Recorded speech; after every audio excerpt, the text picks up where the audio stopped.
How many times have you heard God loves you? How many times have you heard Jesus loves you?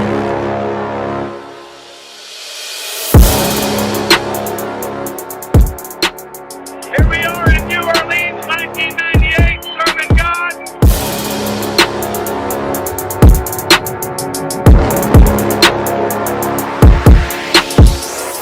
The day I am concerned what people say about me is the day I hang my megaphone up. Heaven or hell when you die, believe in Jesus Christ.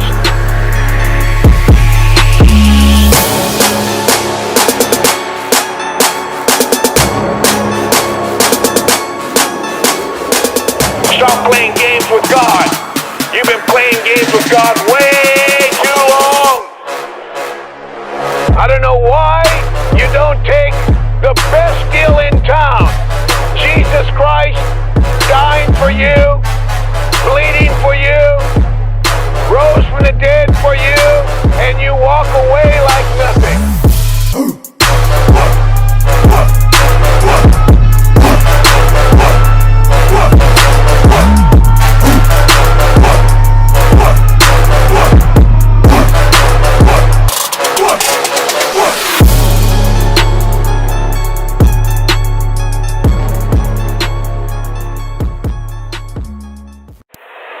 Hey, greetings, saints. Ruben Israel, live from Los Angeles. Just wanted to start off this show by acknowledging somebody who needs to be acknowledged. Churches should have talked about him on Sunday service, and we should actually be happy for men of God like this. Allow me to begin to honor today a man who not only walked with God, but a man who actually was put to death for walking for God. The date was October 6th, 1536. And that's where William Tyndale was burned alive at the stake, and his crime was for translating the Bible into English. Because of men like him, we actually have this book here. He paid a price for it. And all you have to do is spend a little time and open it up and read it. And most of you act like that's persecution. This man was burnt at the stake for what he did. He was strangled to death as he was burning, and his dead body just continually burnt. His final words spoken were, "Lord, open the King of England's eyes." That's what he said. And when you read this man, he didn't have hopes that the rapture was going to get him out. He didn't have hopes that this was all persecution and the apocalypse was going to start. I mean, if you lived in the era that he did, hey, you had one world order. One government. It looked like it was all part of the apocalypse, but you didn't have him bragging about it. Get me out of here, Lord. Oh, come quickly, Lord. His last words, Lord, open the King of England's eyes. So we want to thank God for men like him who were used to give us this Bible. This Bible has a lot of bloodshed. And you should actually know the history of us reading the Bible in our own language. What a unique gift that God did. He gave us a Bible in our own language. This is what the day of Pentecost was. When they spoke in tongues, it was not, it wasn't the tongue of an angel. They spoke in tongues in the language that people can understand. That's like setting the gospel into everybody's eyes and ears. They heard it in their own tongue. That was what happened on the day of Pentecost. So it is unique. When Jesus was put on the cross, they put a sign above that cross in 3 different languages. Once again, to show that this man, Jesus, was going to be talked about and proclaimed in a lot of different languages. And thanks to that man, whom yesterday we should honor, The year was 1536, whom God used to give us this Bible. So we ought to be very thankful for those saints who have died. A saint isn't somebody who died like the Catholic Church. There should be living saints. And no doubt this man was a living saint. We got some competition tonight. Of course, the vice president debate is going on right now. So there's always going to have a little bit of competition. I'll save you some time so you don't have to waste your time on the debate. The female running for office is a whore and a slut. She's always been a whore and a slut. She screwed her way to get to where she's at today. She came from my state, and she has a history of actually betting guys to get where she is today. Okay, so unlike Pence, who actually is anti-abortion, anti-same-sex marriage, he has a love for having law and order. It shouldn't even be a debate. If you need to watch the VP debate to figure out who you're going to vote for, I say don't even vote. You'll be a person that won't even sign their name on the ballot. Are you that stupid that you need to actually look at this to figure out who's who? You don't even need a presidential debate. Most people just watched it for entertainment's sake. I don't know of anybody that I've talked to that was leaning one way or another. It doesn't work that way. Like I said, it's very simple. You want to watch the VP debate? The female is a whore. She was actually going to bed with the mayor of San Francisco, Willie Brown, and she was about 25 years younger than him. And she drug her around. You can see pictures of them together while his wife was in the same room. Okay, there's like some perversion going on there. But, you know, when you want to work your way to politics and you don't have the votes, who knows what she'll do. We know she didn't have the votes to be president, and she backed out pretty quick. As a matter of fact, California didn't even want her. Today, we're going to talk about President Trump and the virus. What a nice news story. I'm sure the entire world heard about it when Trump was tested for COVID-19 positive. It was news all over the place. And later that evening, he was airlifted to Walter Reed Hospital there in the Baltimore area. And of course, if you listen to the news, our president was dying. Our president was barely making it. Our president was probably having a priest there giving him his last rites as he's being helicoptered in to Walter Reed.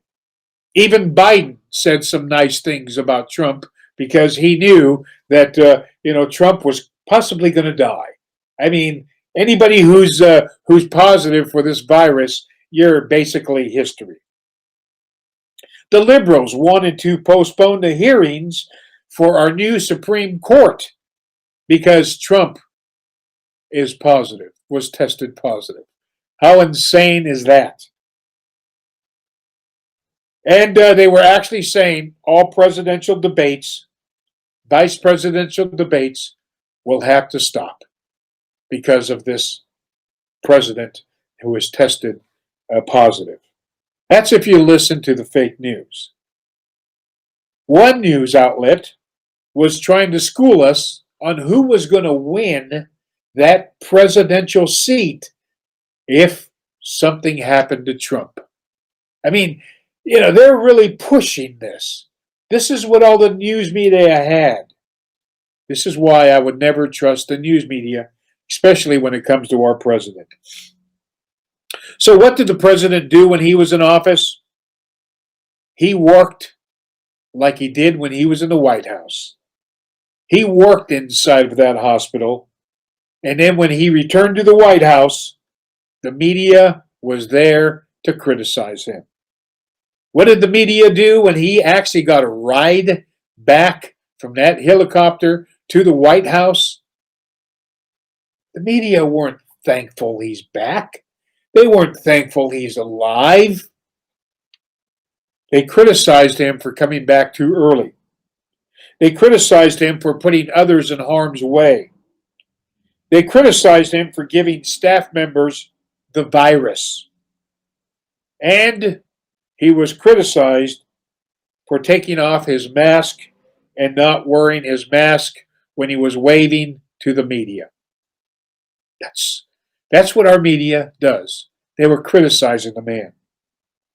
I'm saying that he's back and he's living proof that if you have this virus, you can survive. And he not only has been saying it, he's an example of it. 99.6% of the people with the virus survive. 95% of the people his age, anyone, male, female, and have the virus, survive. So not only did he survive, but he came back ready to work. He not only looks good, he's ready to get back to business. He's ready to actually host some rallies. He's ready for the debate. And he wants to make sure that his nominee, Amy, is going to be sworn into the Supreme Court. This is not what the media wanted, which is why they tried to play him out as if he was going to die. I believe, personally, most of us have had the virus sometime this year. Most of us probably have had it and weren't even aware of it. We had all the symptoms, the hard breathing, the flu-like symptoms, being fatigued, our bodies overcome with a certain flu. It most likely was the COVID-19. But our bodies overcame that. It's amazing how God wires us and how the media tries to unwire what God did. And I'm thankful. I'm sure it was your prayers for Trump and many of us who go out and preach in the streets to keep us healthy and to protect us. But, we went to places where there's people screaming around us, where they're throwing drinks on us. Obviously, we could have caught that virus from all those bodies. And I'm sure we did actually have it. Maybe so did you. But we didn't die. We didn't go to the emergency room. We laid in bed, just assumed it was the flu, shook it off, and went back to work. Kind of like our president is doing now. But if you listen to the media, boy, he should have been dead. I mentioned how Trump was criticized for taking off his mask and waving to the media when he returned home from Walter Reed. I'd like to point out to you who was also caught not wearing the mask. And the media didn't really say much about this. Look at some of these pictures of these people who really push we need to have a face mask. First of all, here's a photo of the good doctor at a baseball game without his mask, and he's most likely sitting right next to somebody, which is another no-no. I mean, doctor, this is what you want us to do, and you go to a baseball game, you're not eating a hot dog, you're not drinking pop, they're obviously not selling refreshments, everything's closed. You found your way into the stadium, and there's no empty seat beside you, and you are sitting there with the mask down. Bad doctor. And the media never said anything. Oh, but when Trump comes back from the hospital, he removes his mask and waves, they have a heart attack. The media is just saying how unsensitive he is. Here's another picture of Senator Dianne Feinstein from my state, a Democrat. We Republicans call her Frankenstein. Senator Frankenstein. And Frankenstein here is at a terminal in Washington, D.C., Dulles International, where you see her walking through a port, and a pilot has a mask, and this pilot is walking in front of her, carrying her bag, and they're walking a dog. But Diane Frankenstein, she doesn't need a mask. But she's going to tell you, you better put a mask on. This is the same politician who wrote a letter to the federal agencies asking for a mandatory mask policy both in the air and on the public transit. She demanded the Federal Aviation Administration that all airports and airline employees and passengers wear a mask. There you go. She's a little god. And did the media criticize her for this? Nah. If a dog got hit by a car, that would take top priority as far as news than her walking in an airport without a mask. The third picture we have is about a month old, and that's the House Speaker Nancy, where she's walking at a hair salon, which is in San Francisco, and she pretty much closed those down. Here she is, a politician in San Francisco, and she shut all these down. But she opened this one up for her, and she's walking around like nothing. It's amazing, these politicians. The double standard they had. And I don't remember the media going after her. As a matter of fact, what she did, she actually went after the saloon and blamed the saloon for setting her up. It was her aides that called that hair salon. The saloon didn't call her. Her aides made the appointment. She came in. But again, she doesn't need these laws. And you got example A of why they don't need to. It's a double standard. But when our president comes back from the hospital and he's ready to get back into work, the media says, why did he take his mask off? This is what got him into that predicament anyway.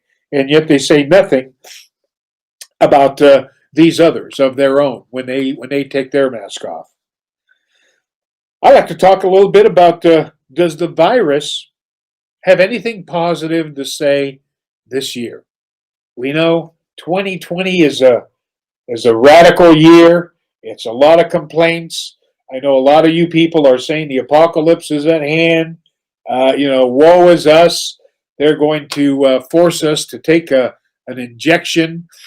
Christians are going to be put in a cell in an old Walmart, and we're going to be chained to a wall. I got it. I've heard all that stuff. But can we say anything positive that happened this year? Can we give God any credit? I'm constantly told I'm such a negative guy. Why am I bringing this stuff up? This should be news, not news to you. But let's talk a little bit about this 2020 and the virus. Halloween is officially canceled. They're not going to allow a lot of cities, kids going door to door and getting candy. Halloween. Well, as a Christian, that's a pagan event. I thank God it's removed. In Los Angeles, we have one of the largest Halloween events in our nation. It's about a half a mile long. It's about 700,000 people. And it's a wicked, wicked event. They shut that baby down. I am rejoicing. Halloween, over. No gay pride parades this year. And you want to gripe that it's such a negative virus?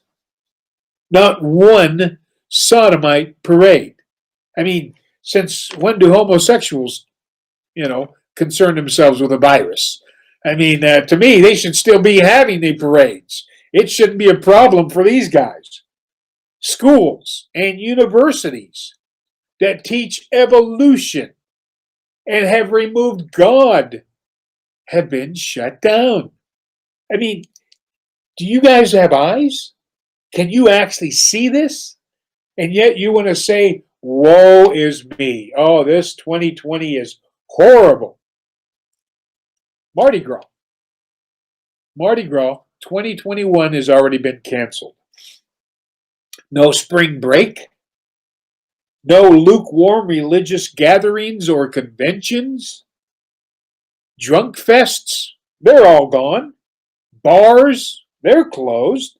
Sporting events, they're empty. All movie theaters that pervert Americans' minds, they're closed.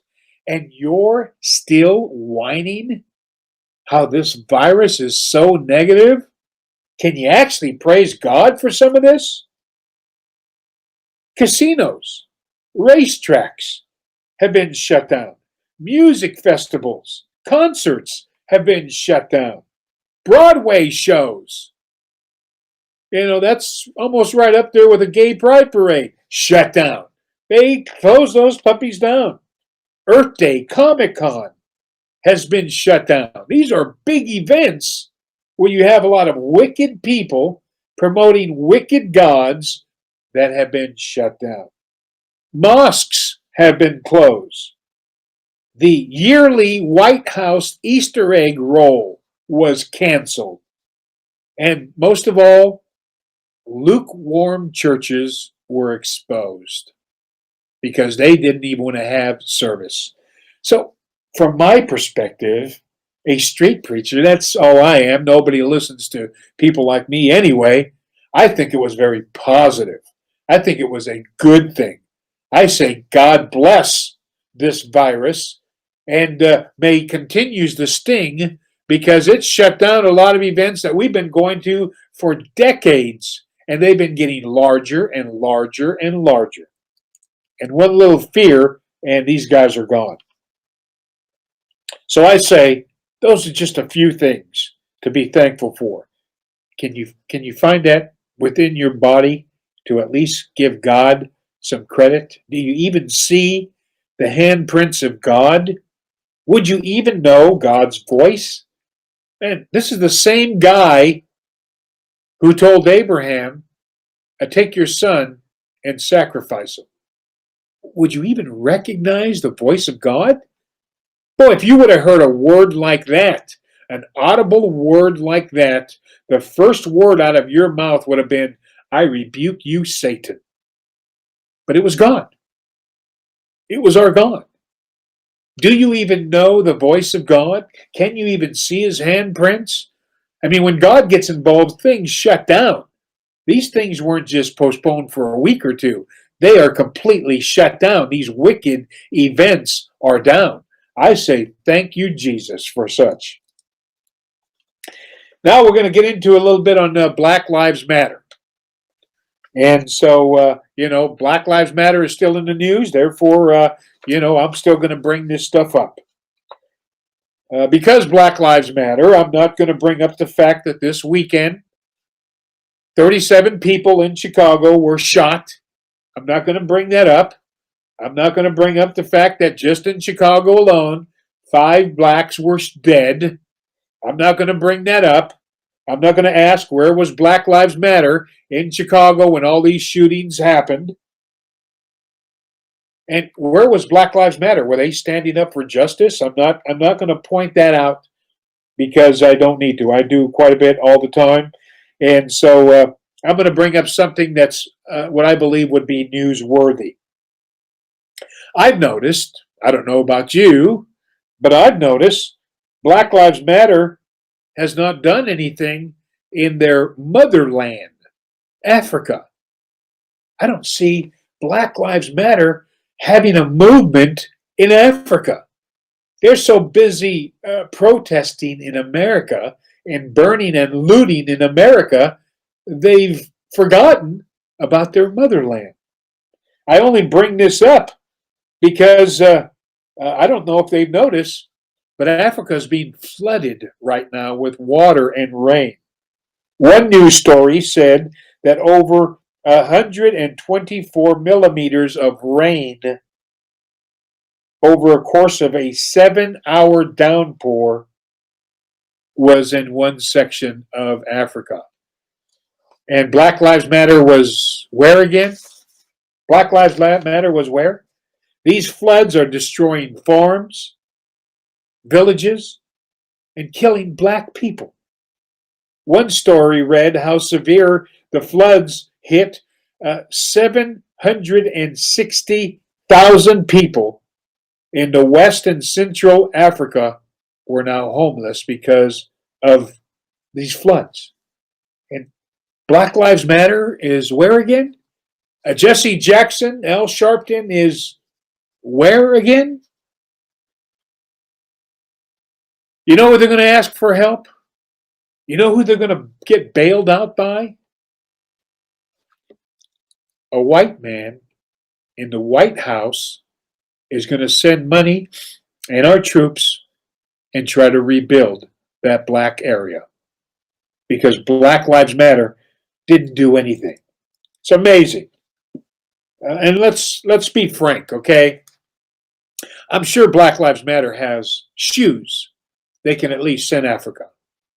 You know, I'm sure when you guys were looting, you took many shoes, more shoes than what you might ever wear. I'm sure some of these shoes don't even fit you. I don't understand how you loot. I can, my brain doesn't go there, but when you bust a window and run inside of a store, you just grab whatever you can and run out. So I'm sure you have shoes that don't even fit you. They're too small, they're too big. Can you maybe kindly send those shoes to Africa? Can you send the clothes that don't fit you to Africa? I mean, these are your people. Where's Black Lives Matter now? Amazing. Absolutely amazing. In South Sudan, more than 100 people have died, and an estimate 5,000 have been homeless due to the overflow of water of the White Nile. I just hate to bring it up, but that word white is in there. If you're not going to blame it on the white man, you're going to blame it on the White Nile. Somehow the word white's going to be complained, call me a racist, but it is what it is. That's the news story. These people are homeless because of the White Nile. And blacks are doing what? Where's all the Black Lives Matter? It's amazing. They're gaining momentum. They have politicians bow down to them, but their own homeland, they're doing nothing. What's wrong with that picture? My next question to you would simply be, now just what does Black Lives Matter do with all this money that have been donated? I mean, they're getting millions of dollars as a whole that people are donating to them. And so what are they doing with all this money? Well, I got a story here that will shed light on that. They don't build schools, that's for sure. You can remove that. They don't repair black neighborhoods. You can forget about that. They don't give money to the black needy. You can forget about that. And we know they're not going to give money to those poor people in Africa. It's going to be white Trump that's going to try to bail those guys out. What do they do with their money? This is Sir Page. That's what he calls himself. This 30-year-old is a founder of Black Lives Matter in Atlanta, which is a very black city. And the evil white government has arrested Sir Page and charged him with fraud, money laundering, according to the FBI. Here's what he did with that cash.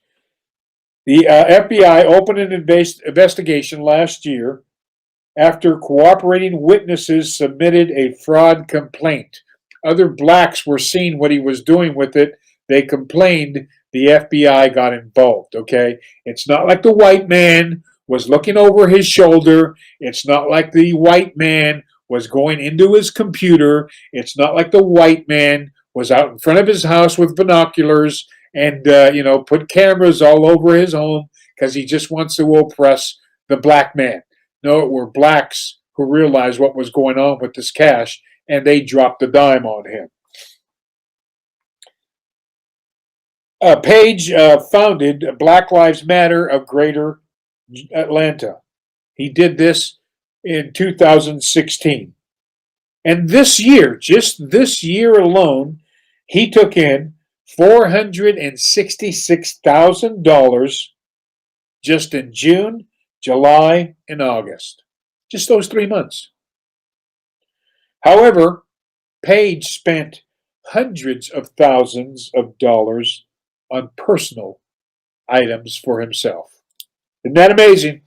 It's not like you didn't see that coming. Page pleaded and pledged to use those donations for the George Floyd and what happened to him.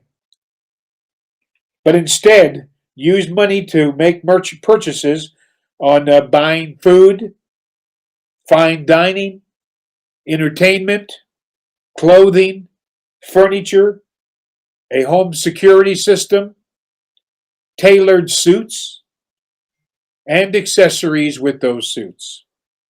And according to the FBI, he even used $112,000 that was donated money to purchase a house. Now, you know where that money goes. And I'm sure Black Lives Matter will argue, look at him, he's not black. That's why he did that. He's not a black guy, not really. I guess albino lives don't matter. But here's the thing, good people. You're donating to this cause, and this cause is ripping you off. These are the same people that say the government is evil. The government is doing this. They haven't really done much with that money that's been donated. What do all the other chapters, what have they done? And yet the media is demanding President Trump to have his taxes shown. Why don't they ask Black Lives Media and Black Lives Matter, what are you doing with all this money? How come the media don't play fair? Why don't they find out what's going on with all the millions and millions of dollars that are given to that group for some particular reason, and it's going someplace? It's definitely not helping the black community, and that's a sad commentary. We're going to talk a little bit about sports news because we do cover quite a bit of topics on this show. And it looks like the Lakers are going to win the NBA. Looks like one more game, they're going to take it out on the Heat. They're going to be the champs. Looks like the Dodgers are winning, and they got the best record. Looks like they're going to take the World Series this year. Now, I bring this up for a reason. Just bear with me. It's not because I'm from Los Angeles.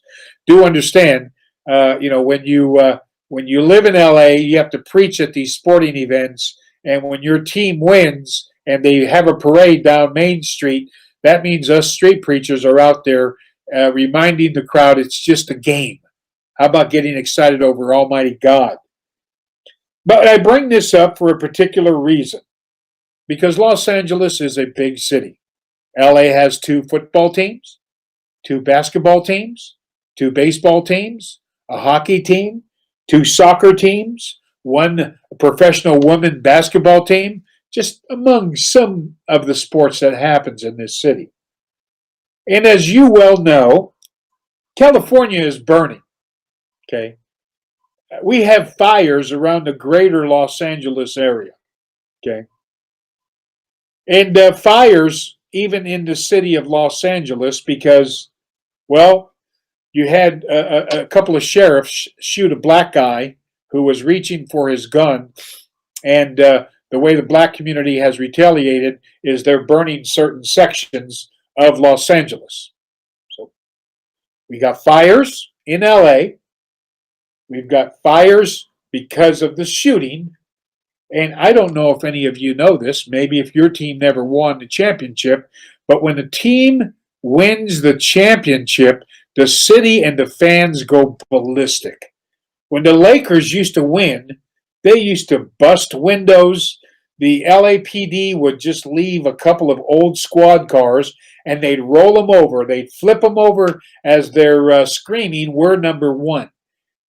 When your city becomes champion, they have to let the entire world know we're number one. And what a better way than to start fires and burning inside of that city. So we've got fires right now around California and Los Angeles. We got fires because the sheriffs did their thing and shot the guy. And because of that, certain sections are burning. And when the Lakers win, oh, they're going to burn the city down. And when the Dodgers win the World Series, whatever the Laker fans left standing, the Dodger fans are going to burn. So, just because your team wins as a championship doesn't mean everything's in heaven. Do understand it is wicked and wild. You'll be surprised if you've ever gone to a championship parade what those guys do. They are nuts. They go absolutely ballistic for their team. You don't think it's a form of worship, ball worship, sports worship, baldolatry, however you wish to phrase it. It's about as wicked as it gets. And we go out there. We used to do a lot of sports events, but things have been shut down, so we can't do much on that. If you ever watched a football game back in the 80s and 90s and saw a John 3:16 sign, I was one of the guys.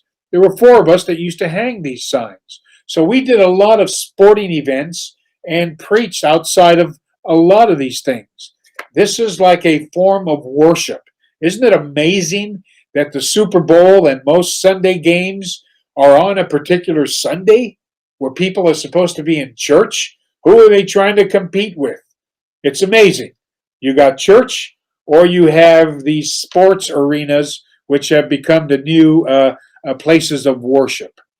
So, when the Lakers win and the Dodgers win, we'll be out in the streets exposing the sin of baldolatry and why these guys don't get so excited over Jesus Christ. Don't think that the street preacher's job is over. It's just begun.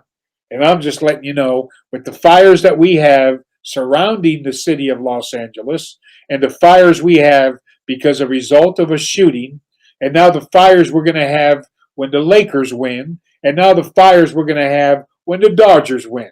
It's not very glamorous when your team is number one, but people work themselves in such of a frenzy, that's what happens. So do keep us in prayer.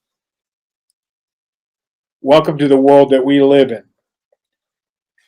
One of the last stories I'd like to bring up is, have you people heard the news that the St. Louis couple who waved their guns to keep protesters away have been indicted? Okay. This just happened on Tuesday. A grand jury on Tuesday indicted the St. Louis couple who displayed guns while hundreds of radical protesters marched on their private street.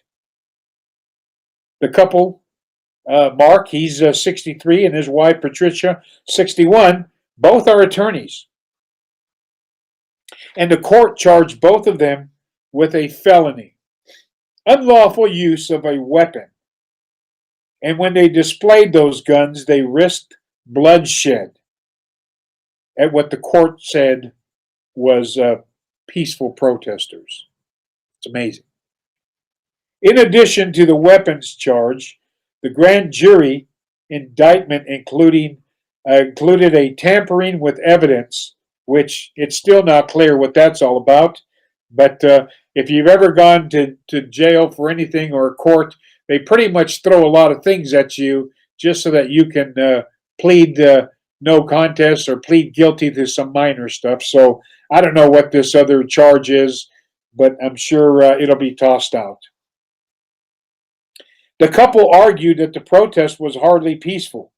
They say protesters came onto their private street, knocking over an iron gate and ignoring the no trespassing sign, and they felt their life to be threatened.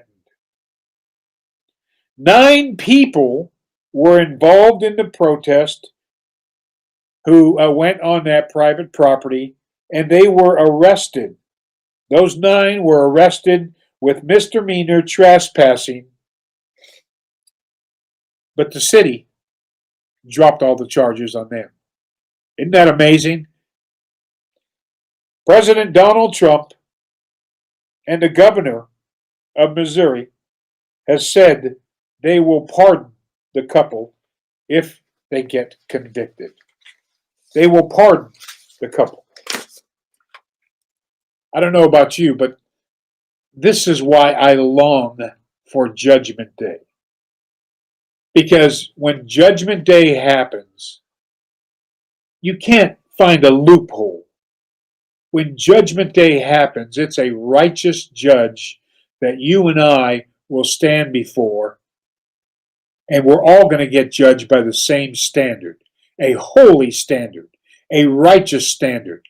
Doesn't matter what color skin you have, doesn't matter what your surname is, doesn't matter what your bank account reads, doesn't matter your address. You can be homeless, you can live in a mansion. We're all going to be judged by the same standard. And it's stories like this that instead of getting angry, I long for Judgment Day. I long when pure judgment will be rendered, when everlasting judgment will be rendered to those evildoers, and God puts them into hell fire. So I rejoice over that. I'd like to end. I'll come up with a couple more things if there's nothing, no questions. But I'd like to remind everybody to keep President Trump in your prayers, in your daily prayers, and keep our high court in your daily prayers, that they continue to be veered on the right. I don't know about you, but I rejoice when liberals get depressed. I rejoice when Trump and what he's doing, because it's going to affect America for decades. And your liberal knows this. This is why they're going ballistic. Trump has inserted more federal judges than almost any other president. And now he's going to insert somebody else to sit on the Supreme Court. What he is doing can have repercussions for 25 or 30 years. You and I would be long gone. And those judges and what they rule on is going to matter. And realize this, that every October, the beginning of October, you have judges who hear now cases before the Supreme Court. So the docket of what the court is going to be hearing has already been submitted. And we'll do it without one judge, or if she gets sworn into office. That's the concept there, people. So let's open it up for a couple of questions.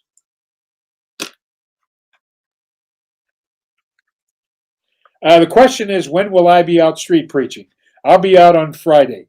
Friday we'll be outside of an abortion clinic without a mask, and we'll be preaching, as we always have done, outside of an abortion clinic. This particular clinic, they do their abortions on Saturday. On Friday, so we're there on Friday. And then the following day, not the following day, the day after, on Sunday, we'll be at a beach out here in Southern California. Last weekend we was at Huntington Beach. We might do Huntington Beach again and hoist our banners and preach.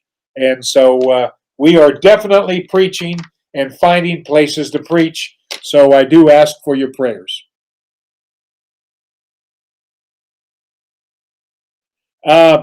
There is a group called Pro-Lifers for Biden. That's like saying I'm an abomination for God, but I'm a gay. It's to me, what they're trying to do is show that these people are all over the place, and they're supporting Biden. They realize that there are homosexuals and pro-choicers who are voting for Trump, and so I doubt how real they are. but evidently it's a nice, catchy name. But that's like saying street preachers that are atheists. It's not. It's not going to happen. SOPA's coming. SOPA will be here pretty soon, and boy, I tell you, we're expecting a good-sized crowd.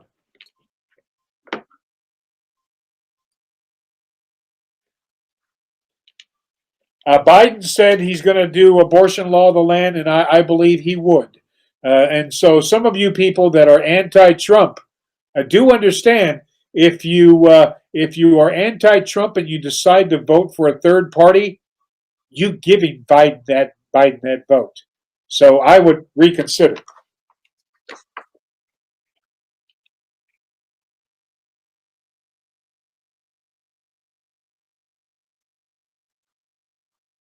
Biden would probably overthrow a lot of cases on free speech, what it is that we say against homosexuals. Biden would not be a good president, and so I say get with the program and vote. I've got my ballots that came in the mail, and so here's mine. This one is my wife's, and this one is my dead grandma Gertrude. I'll still vote for her. This one is my Uncle Pepe. He's died. This one is a cousin of mine that's been deported, but I'll still write him off. This one is my neighbors that I took from the mailbox. Hey, isn't that what the left does? So if they get to do it, why can't I do it?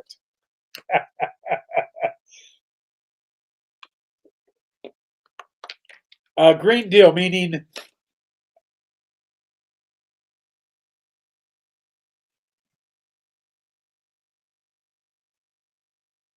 it's dangerous. That's like he's somehow got involved with Mother Nature. He's going way too green when he wants to remove all gas cars. Just some foolish things. He's only doing it to get some of these liberal left to vote for him. I really have to question whether he'd do it or not, because he'd have more people out of work than he'd ever know. It'd be a stupid move from his end. So I do question him, but then again, I don't trust what the guy says. He's old. It's the whore that's most likely going to take his place.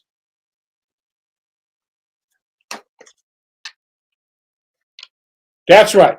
My last thing is to make sure you check all the trash dumpsters to make sure that your bellant isn't in there, because your mailman, if you've got an American flag like I do outside of your house, that pretty much tells you you're a Republican. I you got scripture? Absolutely. I normally go to the post office and drop my ballot off, just for good measure, even prior to all this stuff happening. So I say vote. Pray for our government, pray for our president, and go beyond that. For heaven's sakes, vote. Thank you for watching. I hope we'll see. I got one more, I guess. What's my take on Proverbs 13:22?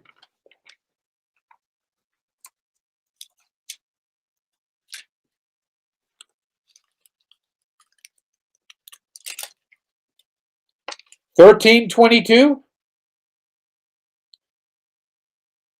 A good man leaveth an inheritance to his children's children, and the wealth of a sinner is laid up for the just. I mean, you don't need an explanation. It says it right there. When I was a young man and I read this, the first thing I did is I bought myself a life insurance policy. Something ever happens to me, my wife would be a millionaire. Okay?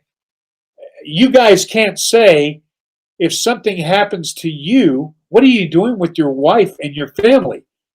You're going to be dancing on the streets of gold, and you're going to leave your wife and your kids to be a welfare case, or having her get involved with another man to take care of your children? I was young enough when I read a verse like this to modify, to do. We live in America. I would encourage you to get life insurance. Nobody likes to talk about it, but do. I got very good life insurance for me and my wife. And my life insurance covers suicide. Not that I'm going to slit my wrist, but you're dealing with an insurance company. And they'll most likely tell you anybody who walked into that group of people with that sign wanted to commit suicide, and we're not paying. And so I just made sure that was covered. I want to make sure my wife is taken care of. How dare me dance the street of gold where my wife can be taken care of for generations with that much money. So you can fulfill that verse by just simply a policy. And if you're a young man, hey, 40, 50 bucks can get you a lot of money. And that would help you. Now, if you have a problem with a wife that hates your guts, you may not want a very high policy and sleep with one eye open. Maybe feed the dog before you take a bite of that food to see if the dog don't flop over. But hopefully you're not in that predicament. And I say to you, get some life insurance. We live in America. Hope that helps. And God bless you guys. We'll see you next week. Truth is truth, lies are lies. God don't take no alibis. Right is right, wrong is wrong. Don't go walking where you don't belong.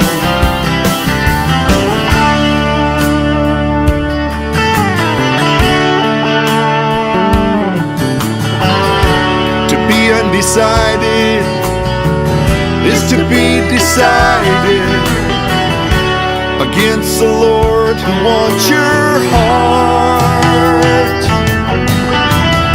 He heals the sick and the brokenhearted, a life forever in His love.